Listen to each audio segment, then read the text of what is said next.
दुनिया के सरतरीन कस्बे में लोग कैसे जिंदगी गुजारते हैं, इस रिपोर्ट में हैरानकुन हकायक नाजरीन के सामने रखते हैं। पाकिस्तान में मौसम बतदरीज सर्द हो रहा है, मगर दुनिया के सरतरीन रिहायशी मकाम में आजकल दर्जा हरारत -30 सेंटीग्रेड से भी नीचे है। ये मकाम रूस के खित्ते साइबेरिया में वाक़े कस्बा ओयम्याकॉन है। इस कस्बे में 500 अफराद मुकीम हैं और 1924 में वहाँ -71.2 सेंटीग्रेड दर्जा हरारत रिकॉर्ड किया गया था।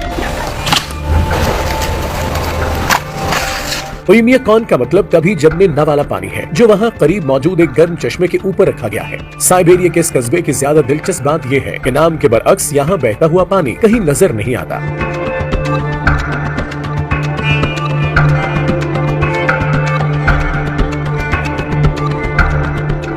यहाँ सर्दी की शिद्दत इतनी ज्यादा होती है कि लोगों को मुंजमद गोश्त खाना पड़ता है और घर से बाहर मौजूद गाड़ियों को 24 घंटे चलाए रखना होता है, क्योंकि बंद करने पर उन्हें दोबारा चलाना मुमकिन नहीं होता। जब किसी फर्द का इंतकाल होता है तो उसकी तदफीन के लिए कई दिन तक जमीन पर आग जलाई जाती है ताकि उसको खोदना मुमकिन हो सके। इस कस्बे की मुंजमद सरजमीन पर फसलें उगाना मुमकिन नहीं, तो लोगों को हरन के गोश्त, मुंजमद मछलियों के कच्चे गोश्त और घोड़े के खून से तैयार आइस क्यूब्स को ग़िज़ा के तौर पर इस्तेमाल करना पड़ता है। घर से बाहर निकलते ही पलकों पर बर्फ जम जाती है और कुछ साल पहले तो वहाँ सर्दी की शिद्दत से इलेक्ट्रॉनिक थर्मामीटर भी फट गया था। अगर कोई फर्द चश्मा पहनकर बाहर निकले तो खतरा होता है कि उसके चेहरे पर ही न चिपक जाए। इन सब हालात के बावजूद ओयम्याकॉन में कई स्कूल मौजूद